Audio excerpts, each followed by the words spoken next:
My name is Winston Ellis, and I am a three-time former world martial arts champion. I've competed all around the world and worked on a number of films in Hong Kong, 36 to be fact. And I live here in the UK now, where I'm making action films here. I've been in Pirates of the Caribbean, Batman with Heath Ledger, Doctor Who, Casualty, East End, you name it, I've done it all. You know what? You are the only person that can get me to drink alcohol at 11 o'clock in the morning. Well, I am proud to be that person. You can handle it. This is the first time I'm going to drink red wine first thing in the morning. Oh, here's Winston. Permission to come aboard, sir. I'm afraid the interviews have run behind. Ready, go! I was just doing a warm-up. I need some help over here, quickly! I haven't seen you for ages. We never did get together that time, did we? Your aunt? Never.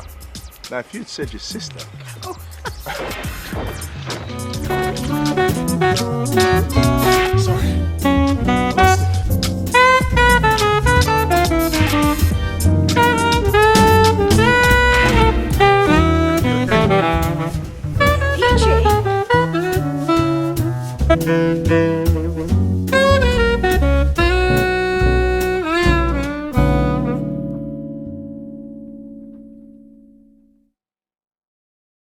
Cheers. Well, cheers. Welcome to the Wine Drinkers podcast.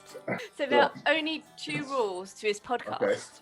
All right. First rule is quick answers. Okay. Second rule is I have a sip after each question and you have a sip after each answer. Oh. Okay, you Can gotta you handle it? I can handle it. Go ahead. You gotta do it. Okay. Apparently, we are supposed to call you Dr. Winston George Ellis. Why Doctor? I would love to know. Dr. Winston Ellis. I was given an honorary doctorate at Birmingham University 3 years ago for my humanitarian work. So I was honored with a doctorate. So that's why they call me Dr. Winston Ellis. But I still can't get used to it. And so, how did everything start for you in the film industry? Well, I was a martial artist to begin with. Mm-hmm. And I was teaching and competing all around Europe. And I was actually in Greece doing a seminar many moons ago now, And because I had my son, and I started thinking to myself, I've got to find something else to do with my career. I can't keep competing and fighting like this. I need another outlet. And one night, it was very late on the beach, and I thought I was on my own. I started practicing my katas and my forms. And all of a sudden, this Chinese guy came from nowhere and just said, "Hey, my boss wants to meet you." And he took me into this hotel, and there was a guy called Philip Coe and Jackie Chan who sat there. They were location shooting for a movie.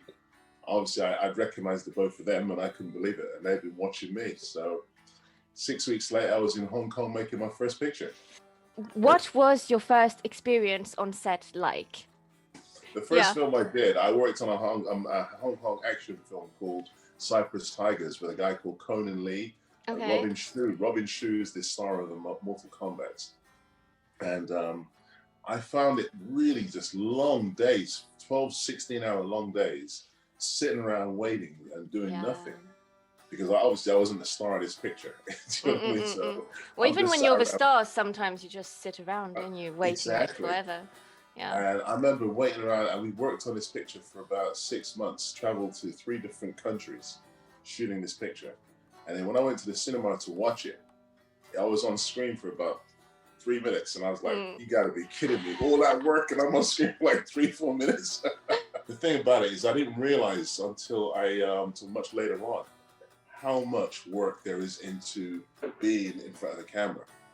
It's not just, and the thing is, you just given some lines to do, but it's not about the lines, it's about becoming the character. And that was the hardest part for me, is not reading lines, but starting to become a character and performing as the character, not trying to perform to please the audience. Okay, so staying within the kind of film and TV world, I would love to know if you could give any tips for anyone entering an audition for the first time.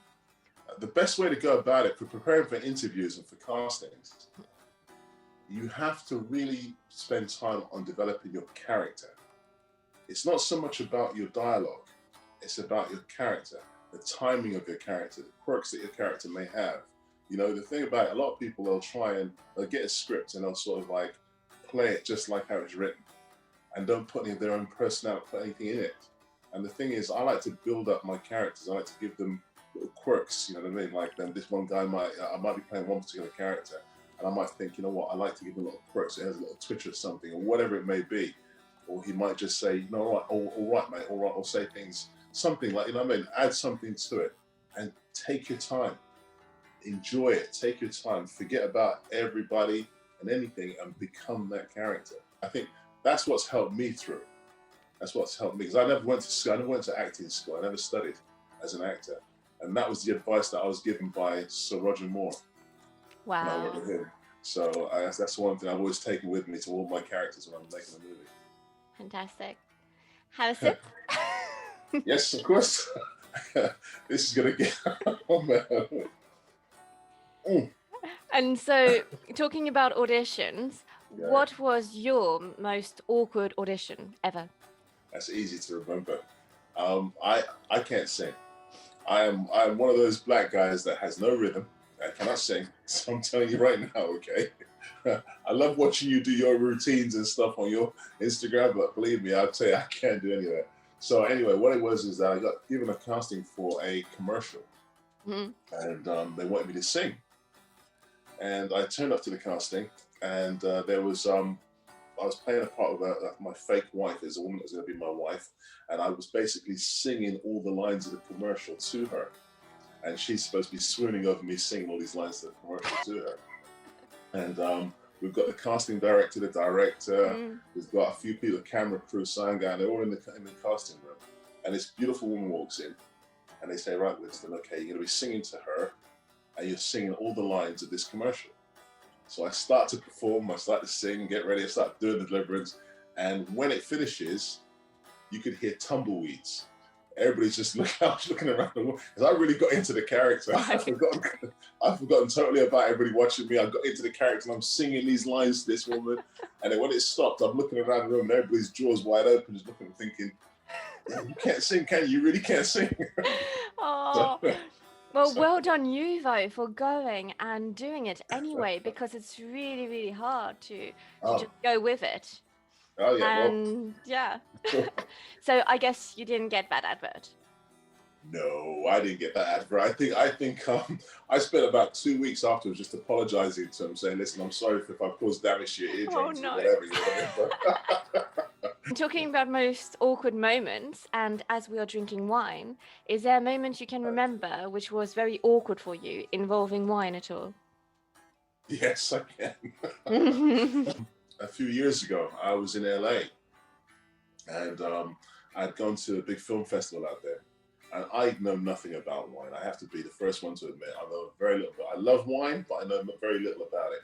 And a friend of mine who's an actor, he's a very famous actor, he said I had a date, I was going on this date, and I said to him, listen, I'm going to go on this date, I don't know what we're going to do. And he was like, I said, what about ordering wine? What kind of wine? And he gave me, I can't remember what the name of the wine is now, but he said, order this wine, it's one of the best, it's a beautiful wine, and she'll love it, she'll love this wine.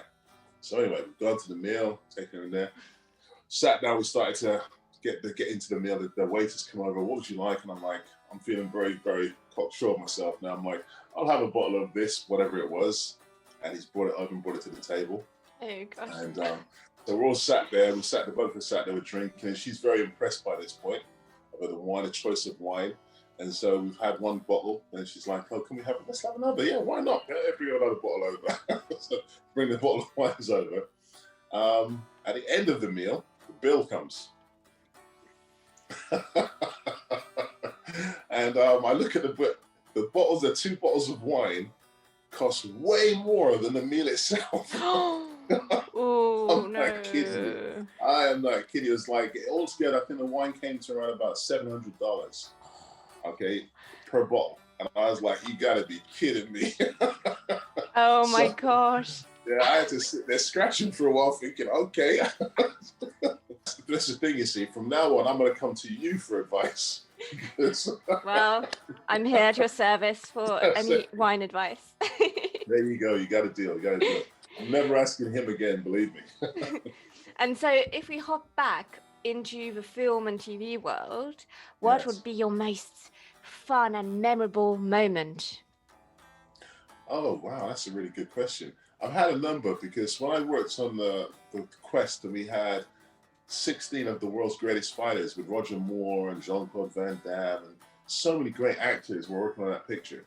And I really enjoyed mixing with the martial artists, and that was a fantasy. We spent 6 months in Thailand. But if I'm to be totally honest, I think working with one of my most memorable moments was working with Heath Ledger on Batman Dark Knight. And the first time we met on the set, and he was doing this trick. I remember we weren't filming at the time, and he had the when you put all the coins on your elbow. And you Yeah. And he was doing that. He was still over in the corner doing that. And I walked up to him. I was like, "Listen, let me show you how to do this properly." I put like 15 coins there, and that's it. We just hit it off straight away. We started talking, and that was like one of the most memorable moments for me on a film set, because to see him switch. And the thing about it is, he's young. He's about the same age as my son, and to see him switch from being this lovely, jovial character playing with, and then turn into this character of the Joker. We got to shoot this scene together. It was like, wow, that's a transition. That's what you call a real transition. So that was one of the most memorable moments for me. So what about your most fun moment then in wine? I think Bill Nye, we're in the Bahamas doing Pirates of the Caribbean. And I went into this little restaurant that I was trying to get away from the rest of the crew. Because, you spent 6 months out there. We were out there for 18 months in the end. Filming the 2 films back to back. And after a while, you think you're only stuck on this tiny little island. And you start thinking, oh, I'm over this. I'm so over this now, So I found this cute little fish restaurant. I thought I'll go there and just have a nice quiet meal and relax. And when I walked in, Bill Nye was in there having a meal. And so we sat down and we started talking about music. And this man is a connoisseur of music. He knows everything about music. All different types of genres as well. So we sat there drinking wine and talking about music for most of the night. I think that was one of my most memorable, enjoyable times. Now you've ended up taking a double sip, haven't you? Yeah, have I? See, I told you, I knew this was going to happen to me. Oh, goodness. Well, I know we've talked about most memorable moments, but are there really 2 moments on film or TV sets which have impacted you the most? Maybe while you were filming? I think there's 2 things. If I remember, there's 2 things. One was really funny, and one was like more dramatic. And like I said, when I worked with Roger Moore, I remember, I grew up watching this guy. You know what I mean? He was like Simon Temper in The Saint. He was like James Bond. He was in The Protectors and like The Persuaders, sorry.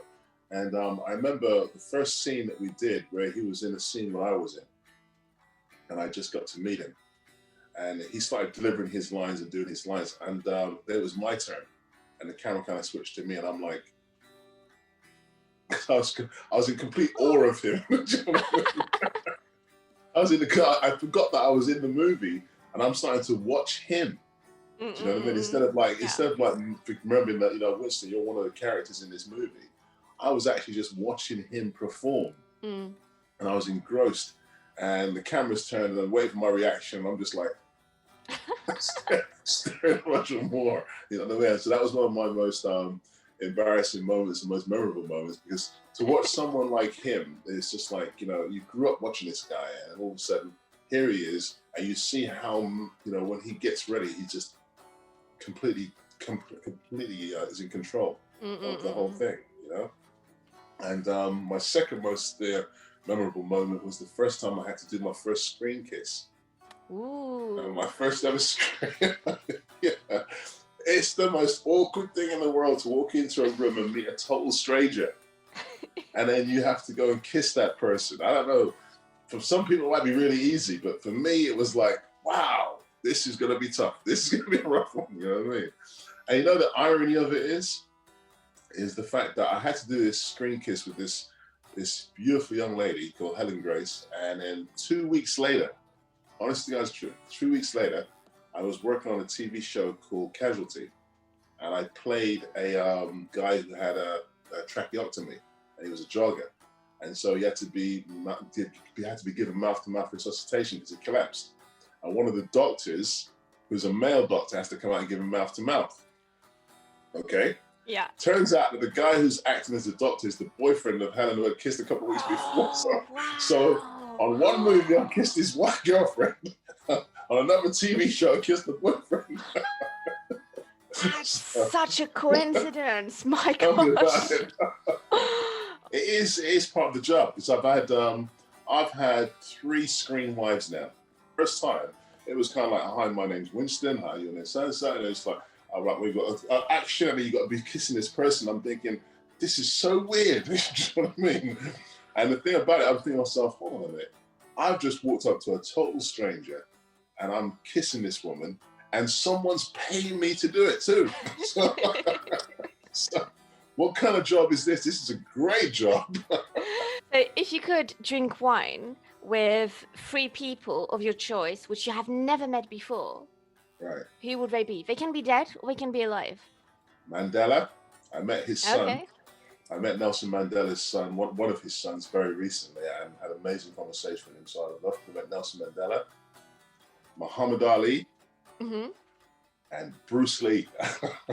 Amazing. I'm sorry that it's three males, but the thing is, like, these 3 characters have had, to me, such an impact in my life over the years, you know. And so for that reason, that's why I chose those 3 characters, because the 3 of them have had impact. Bruce Lee, he was the first ever martial arts movie I ever watched in my life was a movie called Enter the Dragon. And watching him in that movie was just like, wow. I was just like, who is this character? Who is this guy? Do you know what I mean? It was like, and then understanding his philosophies on martial arts and on life. Nelson Mandela, the resilience, the strength, the power of that man to endure what he went through, you know, to endure what he went through and still be a calm, a peaceful man from within. You know, that to me was just like the pinnacle of, like, I'm thinking, you know what, that to me is what it's all about. You know, because when people can treat you that badly and do so much damage to you and lock you away, and then you can still come out and look those people in the face and still show love and peace. You know, that to me, I would love to sit down and say, how did you do this? How did you overcome? And Muhammad Ali, because of the fact that what he went through, he changed. You know, he stood up against the whole country and said, listen, I'm not going to fight. You know, this is not my war. I'm not going to fight. I want you to respect my religion. I want you to respect who I am. And I want you to call me by the name that I've chosen, not the name that you've given me. And he stood up against, he gave away all his belts and everything just to be himself, to be recognized as himself, you know? And those are the things that I've really admired. So it'd be those 3 characters. I've just remembered that was the time I actually met Nelson Mandela's son. Was with you. You were there that night at the yes. Visionary Awards. That was when I met him. That was, what, 2 years ago? No, was it 2 years ago? 2 years ago. Yeah, that was Adrian. That's right. I love him to bits. He's amazing. Yeah. Absolutely. He's a lovely, lovely man. Coming back to all of this, right. You are quite fit in general. You love your fitness. So is fitness possible when you drink wine? So is it okay for a wine drinker to have a fitness routine and do their own fitness? Do they match well together, wine and fitness? I think that it can work. I believe that it can work, but everything's in moderation. And it's all down to the individual. Again, it's down to the individual, because like, for example, you can take a whole bottle of wine paper and drink it. I can drink this glass and I'll be done. You know what I mean? So the thing about it is in moderation and understanding your body and what your body can take and what your body can't take, and understanding that if you serve one too much, then you're not going to do well with the other. So it's a case of finding the right kind of balance. But I do believe that it is possible to drink and be able to work out and do exercising, as long as it's done in moderation and you know what you're doing with your body. On that note, let's have a sip. So you have been 3 times world martial arts champion, yes? Yes. So what were the biggest challenges to achieve that? For me, it was, I had an amazing teacher. My instructor was a guy called Leon Fu, and he's still teaching to this day in America, San Francisco. And he would drive and drill you over the basics. And that was the thing, it's the basics. A lot of guys now, because martial arts nowadays, a lot of the martial arts schools and stuff have become very commercialized. So it's more like a business. Back in the day when I studied, it was like first 6 months, you spent the whole 6 months just learning one technique, one punch, or even how to stand correctly. Just standing in the ground, standing in a stance work. Because it was a case of, this was the basics. It's like building a house. He was always saying to me, it's like building a house. You start from the foundation. If the foundations are strong, the rest of the house will last forever. But if your foundations are weak and you just go straight and start building, the first big wind that comes, it'll blow it over. So that's the same sort of mentality that I've taken to everything in my life. I've always taken my time and developed and made a strong platform strong so that I know I can stand on that platform. I've taken my time because I wanted to learn all the different aspects of this industry that I'm in. And I wanted to do it at my pace, you know what I mean? And I can get up in the morning, look in the mirror and say, I'm proud. I know I did this and I didn't have to bend over and take one. I didn't have to I didn't have to give in to anybody or let my morals be shattered to be able to achieve what I wanted to. So for me, I'm in a position that makes me feel good. What was the moment in your life where you can say, oh, this was my UK break? In Asia, when I was working in Hong Kong, it was easy to get recognized in the streets because literally I was literally the only black guy in Hong Kong making action films. So walking down the street, people would be like, oh, and whatever. So it was like always wherever I went, supermarkets, theaters, wherever I went in Hong Kong, everybody knew who I was. When I came to England and came back here, nobody knew who I was. Do you know what I mean? Nobody knew. It was like, so who the hell are you? But I think what it was for me was the first time I got recognized from doing a TV commercial. And it was a TV ad. It wasn't even, I'd done Doctors, I'd done Casualty, I'd done so many other things. But then I did this TV commercial for Crunching Up Cornflakes. And it's a crazy, you gotta watch it, it's on YouTube, you can watch it. It's Crunching Up Cornflakes. And basically what it is, there's a movie called Point Break with Keanu Reeves. Mm-hmm. And there's this chase scene that he does. And what this is, we do a takeoff of this particular scene. And I'm chasing this guy, and we've actually filmed it in Cape Town in South Africa. And I'm chasing this guy through the streets of Cape Town. And then he's an Olympic runner as well. Chasing him through the streets of Cape Town. We go over cars, through gardens, smashing through windows, bust through this house, and he goes out through the back door, and I knock over this box of cornflakes. As I knock over the box of cornflakes, I grab them, pick them up, and I get on the radio and say, listen, I'm sorry, I lost it. And I sit there eating my cornflakes, the crunch up, that's the commercial. And the funny thing about it is I could not go anywhere in the UK without somebody going, hey, look, this is Crunching Up Cornflakes, man.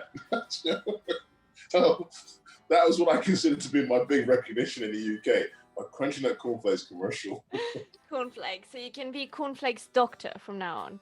Yeah, Dr. Cornflakes. Talking about film sets again, can you tell me a little bit of what happened behind the scenes of Pirates of the Caribbean?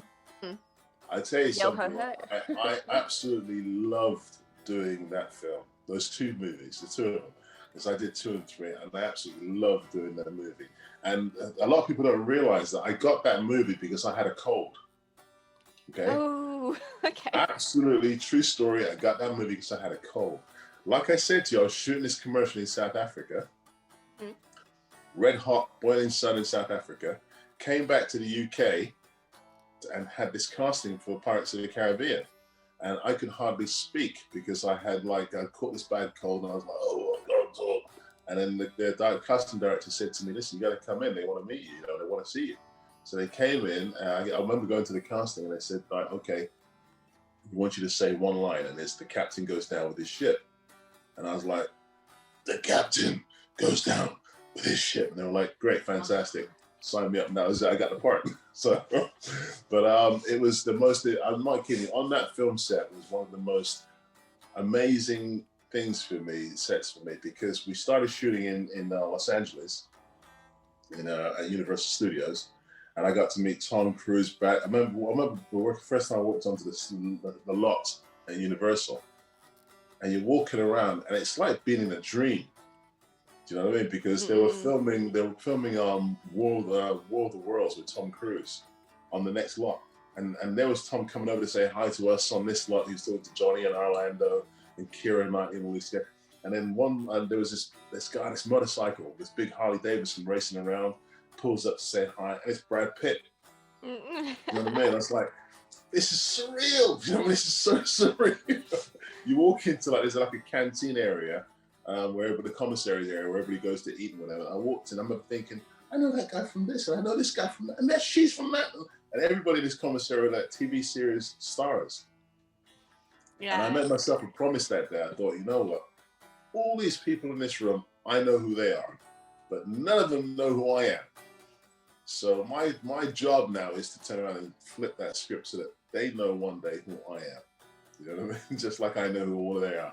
And that was it for me. You have a production company as well. That's right. A film production company. Yes. So could you tell me about it a little bit more? Well, Razor Edge Film was, we set that up, my friend and I, many years ago actually, but we didn't put it into action until about 2-3 years ago.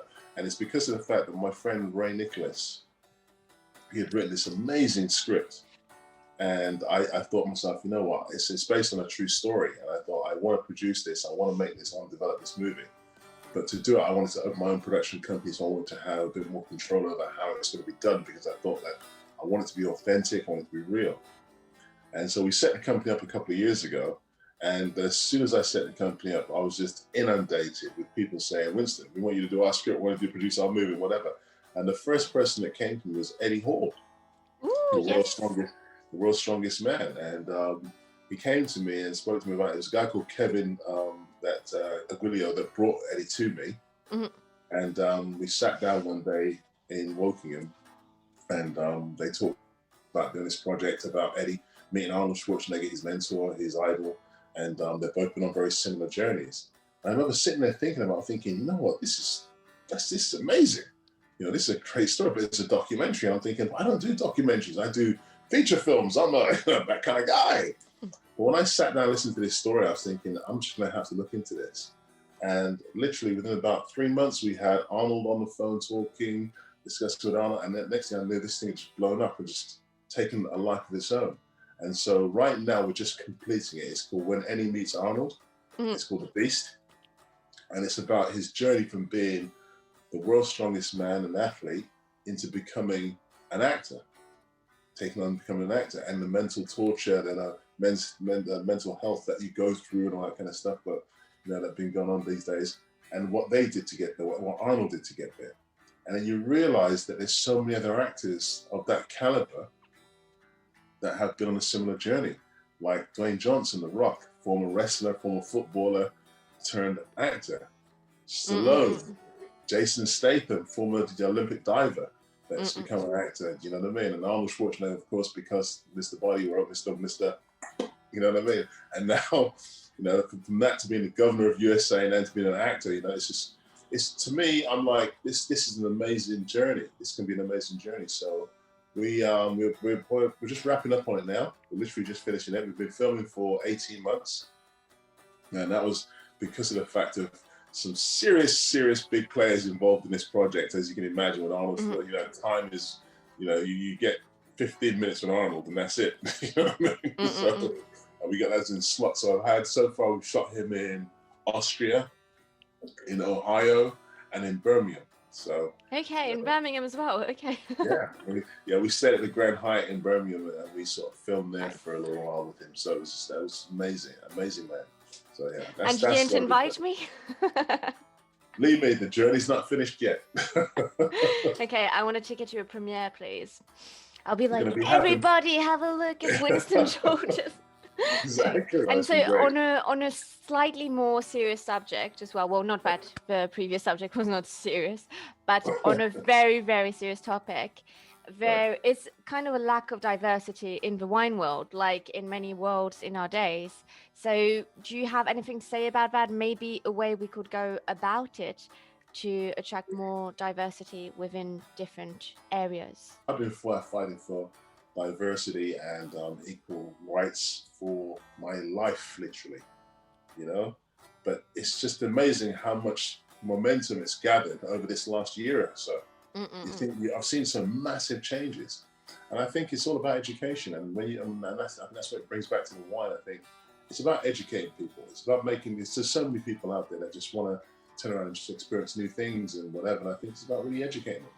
So I'd be a massive fan of turning around and saying, listen, I'm not trying to encourage everybody to become drinkers, but I'm just saying, you know, it's like, I think a lot of people see it as, I think a lot of people from the BAME community, you know, not everybody, I'm probably get myself into trouble for saying this, but I think there's a majority of people, a certain amount of people in the BAME community that probably see this as a luxury.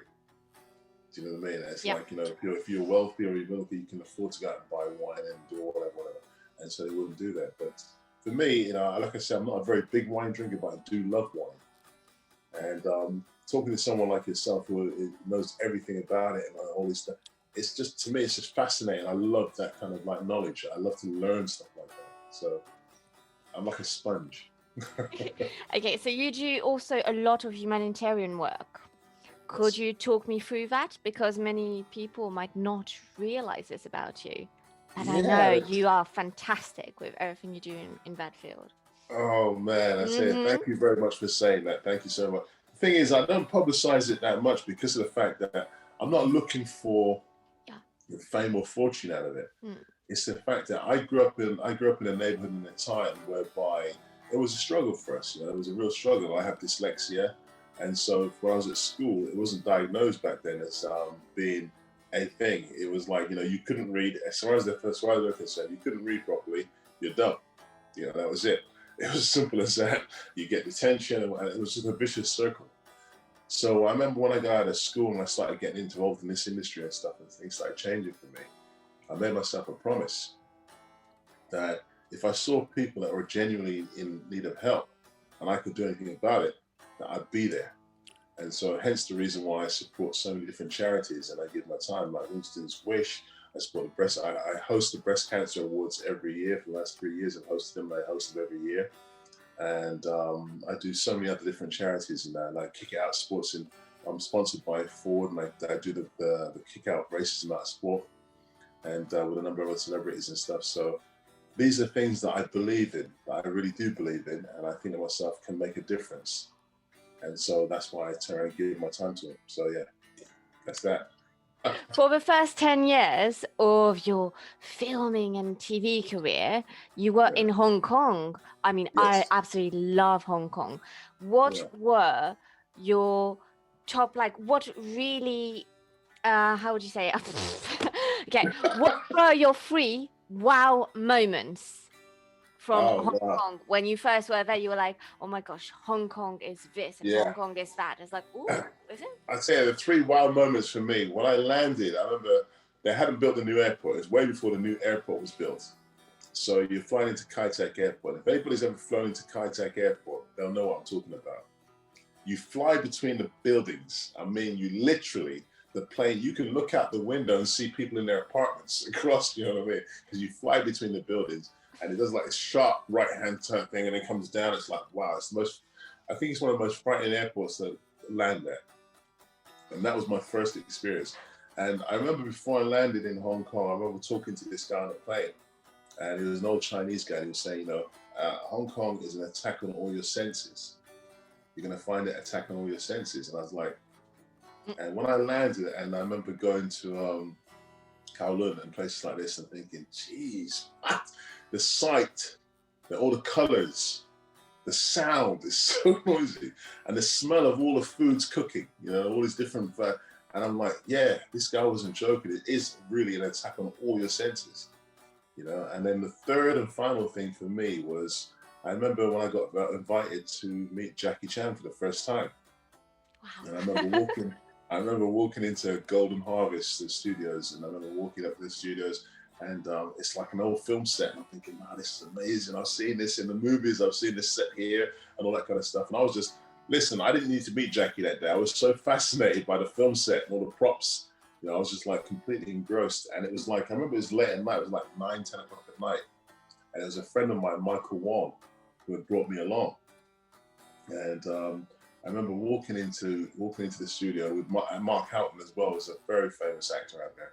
I remember walking into this office, and all of a sudden, this guy just casually comes walking down these stairs behind, and I'm looking, I'm like, that's Jackie Chan! And I screamed out so loud that the poor guy turned around and ran back upstairs. Honest to God, true story. Ran back upstairs and then came down with some security. Oh no! Now, when I came down, it was like Michael and Mark Houghton was there, and Michael Wong, and they were like, yeah, good. And they were like, oh, it's you. Because they must have thought I was some sort of crazy freak. You know what I mean? I've broken into Golden Harvest to see Jackie. You know what I mean? Oh So, no! yeah. So yeah. Yeah, There's a photograph of Jackie and I being taken together. It was the first picture that we ever had taken together. And in it, you can see on his face, it's like a sigh of relief, and say, well, this guy's okay. Because as far as he was concerned, it looked like a big black man had just broken into his offices. You know what I mean? Well, it's a good story to tell, huh?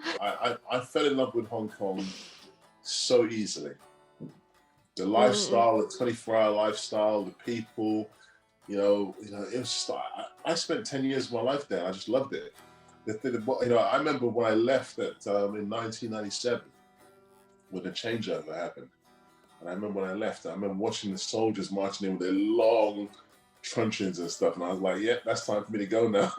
get on that plane and get out of the country. But Absolutely. I remember the 10 years I spent there was 10 of the best years of my life. I always have to say that. Amazing. It really was. And so you were also a speaker at the House of Commons. Yeah, Can House you of tell me- Parliament. In the Houses of Parliament. I've spoken there twice now in the Houses of Parliament. And that was just an amazing, that to me was another thing that was an amazing experience, to go to speak and talk about, you know, my life, about racism, about equality, about education. And to be stood in those hallowed walls, you know, in this building that's like, you know, Winston Churchill was here, you know, people like this have talked in this. To me, that was just like, yeah, okay, I don't need the MB, I don't need that knighthood. That was a big thing for me, to be in that building and just be able to talk to people of this caliber about the subjects, you know what I mean? It was just a fascinating experience for me. So I really thoroughly enjoyed it. I really did. You know, it was just an amazing thing for me to do that. Yeah. I'm doing it. If you were not in the industry you are in, so film and TV, what industry or what job would be your dream job? I think that I would, I've always, people have asked me many times, you know, would you go back to fighting in the ring, competing again? I'm like, if I could turn the clock back 20 or 30 years, I'd love to compete again. I'd love to do that. That'd be my thing. I'd love to compete. But you know, you couldn't do that forever. But I would see myself in some form of security industry or whatever, professional security industry, I think. Because either being a cop or being something in the security industry. Because I think I've always sort of gravitated towards protecting and looking after people and things, you know what I mean? So I think that'd be my thing. Have you been a cop in a film or TV show? Yeah, I've been a cop a few times. Yeah. I've been a cop a few times. Believe me, in a couple of films I've been a cop. So It's quite fun, right? Yeah. That's one of the things that, you know, when I talk to the young, I do a lot of mentoring in schools up and down the country. And when I talk to people, I always say, you know, one of the things for me is being able to, you know, when you're a kid, you know, you play cops and robbers and you play doctors and nurses and stuff, you know. And the irony is as an adult, I get to do all that stuff and I get paid. So it's like, it's great for me. Fill up a bit more because I'm out of the glass and it's empty now, so I have to top this up now. So hold it right there, I'm going to have to top my glass up. I might have to too. That's going to be my excuse. It's lockdown. It's lockdown, let's have a drink. Okay. Okay, what is something no one knows about you? I'll tell you something, right? One of my passions, okay, is I love cooking. All right, I love cooking. I mean, I really love cooking, and I'll sit down for ages and practice and do things and whatever. But I think one of the things that people would be surprised to hear about me is that I'm actually frightened of spiders and stuff like that, creepy crawlies and shit. Do you know what I mean? Okay. There's this big tough guy, and I hate those creepy crawly things. Man. I don't like them at all. No. Well, thank you for sharing that with me. There you go. That's it. Career's over now. It's over. No, it's fine. I mean, to be fair, I don't know if you would agree on that point, but I am scared of everything which moves too quick sometimes, spiders, snakes, whatever.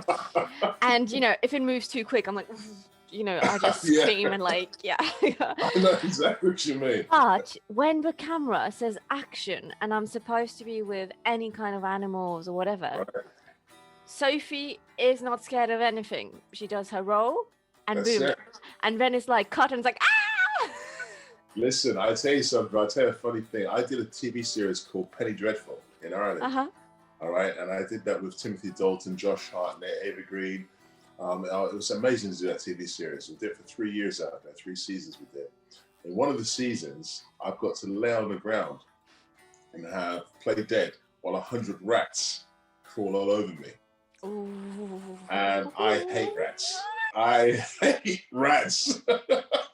I absolutely hate rats. Okay. And this guy comes in with this big cage full of these rats. And you know what I mean?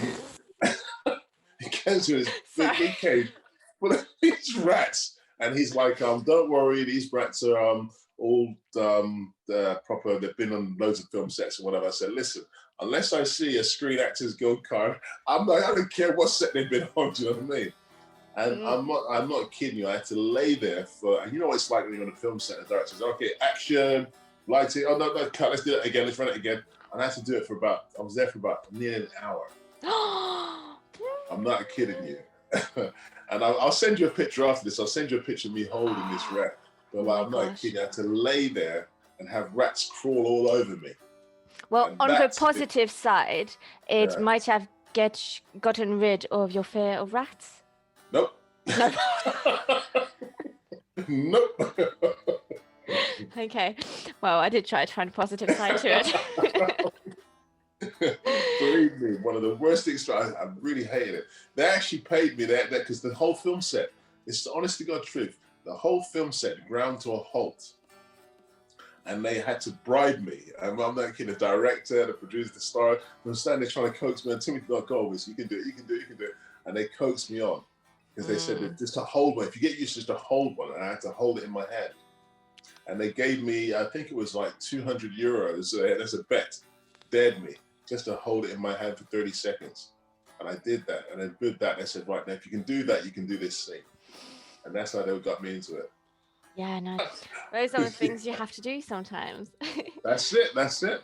What That's is the thing. something that you can't do but would love to be able to do? That is one question for you. Play the guitar. Okay. Yeah, play a musical instrument. Well, Play it well, I should say, because I have a guitar. And I do play classical guitar, but I mean, play it well enough to be able to stand out and perform for people. And I'd love to be able to do that because a friend of mine, a very close friend of mine, that he's a martial artist, he's a big film actor, and he's a concert pianist. And I didn't realize that when he said to me I was a concert pianist, I didn't realize this guy's played at Carnegie Hall. His name's Winston. Yeah, I looked him up. Amazing character, really lovely guy, a humanitarian on a big level. I have to introduce you to him actually because you'll love Vincent. Absolutely love him. I have to do that introduction. But when you hear him play a piano, it'll make you cry. It'll make you cry. And so I just sit there sometimes and I think to myself, yeah, that'd be something I'd love to do. Be able to play a musical instrument like that. and so if you could be a historical character, Right. who would you choose to be? Oh, good question. You know what? I'd love to sort of like be one of these kind of like hero characters like Robin Hood or someone like that, you know, somebody that did something. I'd love that kind of thing because to me, I love that whole period anyway. I love that whole period. But I would really love to be kind of like a Robin Hood kind of character. Now you rob from the rich to give to the poor and make it all equal, and you know. And I'd love all that. I really love that. definitely. I can imagine you as a Robin Hood anytime. No, Yeah, that works out. as long as you You're don't put the tights on. Without the tights though. Yeah, out of types. Whoops. Convenient. So, you know, a lot of people think Yeah. that having a good morning, see, a lot of people think that having good morning routine. Don't laugh, you make me laugh. Sorry. So go ahead. Okay. All right. A lot of people think having a good morning routine is the best start to the day, and it's a way to success. Would you agree with that? And do you have a morning routine? I do. I think it is very, very important. Very, very important to have a good morning routine, because your mind, your body, everything is fresh first thing in the morning, and it's like the best time to really sort of absorb all that fantastic energy and all those creative ideas, get those juices flowing, and everything working the right way. Is first thing in the morning. So for me, I get up early in the morning. I'll get out there, I'll go and do my training, do my workout routine. I train outside. It doesn't matter what time of year it is, I train outside, because I have my trainer is 76 years old. My coach is 76 years old. I've known him since I was 18 years old, and it's got an open outdoor gym. So I go there in the morning, I do my workout. And now because of lockdown, we can't do that, but I've been going to the park instead. I'm going to do a run. And I find that, you know, it's fresh air. It's just beautiful. It's like, and then I come back and I'm ready to take on the day, because then I can sit down, I can focus on get my creative juices flowing, because the mind is awake, you know. And so I can sit down and start working on my productions and what I'm doing, or whatever stuff I'm studying as an actor. So my morning routine is I always start with my workout. And it makes me feel good, because it makes me feel good in my body and myself, you know. So I tend to, that's where I'm at. Do you do any visualizations or stuff like that? Yeah, the thing is, I meditate and I'll do visualization. I'll sit down, I'll really sort of like my own little mantras I'll try and come up with. But the thing is, it's like, for me, I find it very easy to get into that zone. You know, very, very, it's like, I think it's because I've been doing it for so many years. I can be on a train, on a subway, crowded subway, and I can just all of a sudden, and I'm in that zone. Do you know what I mean? I'm just right there. And it's like there's no one else around me. The whole place is stood still. And I'm just right there. And I love that. I love being able to do that. I think that's through years of like being able to, especially if you lived in Hong Kong. If anybody's ever lived in Hong Kong, you'll know. There is no way you can go without finding a crowd. You know what I mean? It's crowded everywhere. So what wine are you actually drinking today? This is called, it's called 19 Crimes. Mm-hmm. All right, this wine is called 19 Crimes. Yes, I enjoy it. So what is the next big thing we can expect from you? I've signed to do a couple of big films I'm starring in. Are we allowed to know or no? I can't really disclose, because the thing is, because of all this lockdown stuff, you know, there's still things in the pipeline or whatever, but 100% I'm going to be filming in the US, doing a TV series and also doing a major film. Okay. And I plan to produce, I've got 2 films I'm going to produce in this year myself, and one that I definitely want to talk to you about, actually. And on that note, do you have a favorite motto at all? Leave your ego at the door. So the thing is, I have that on my office door. In my office, I have that, you know, I don't care who you are. I don't care how much money you have. I don't care how big of a celebrity you are. I don't care, you know, what you have. Leave your ego at the door. Because the thing about it is, we all the same. We're all exactly the same. And as far as I'm concerned, some of the times I'm sat there in the boardroom, and this is when we're allowed in boardrooms, and I've got my team around me, and we're discussing ideas. And I don't care if it's the cleaner that walks in and they say, listen, what about it? I'll listen to it. Because I think everybody's got an opinion, everybody's got an idea and something. So to me, it's a case of, you know what, there's no boss. We're all just in here just talking and just throwing stuff out there and ideas out there. And we come up with some great material, some great stuff sometimes, you know what I mean? So my big motto is leave your ego at the door. Okay, so I'm going to suggest a little tongue twister for you now. Oh, wow. Okay. Okay, so I'm going to read this. I've got the excuse of being half French, so hey. Okay. One smart person felt smart. 2 smart people, they felt smart. 3 smart people. They all felt smart. Right. So 1 smart person, they felt smart. 2 smart people, they felt. Let me try this again. 1 smart person, they smelt smart. 1 smart person, they felt smart. 2 smart people, they felt smart. 3 smart people, they smelt smart farts. No, that's not farts. What more about? God, this is. Okay, well, thank you very much for being on the Wine Drinkers podcast with me today. You were an amazing guest, and it's been such an honor to have you here with me. And the wine was fabulous, and you seem to have enjoyed yours as well. Oh yes, I did. And fabulous tongue twister, I must say. Trust me, I'm never going to try that again. And I can't wait to see you in person very, very soon. You have a date. 100%. I'm looking forward to it. Definitely. Sounds good. Well, cheers to that. Cheers to that.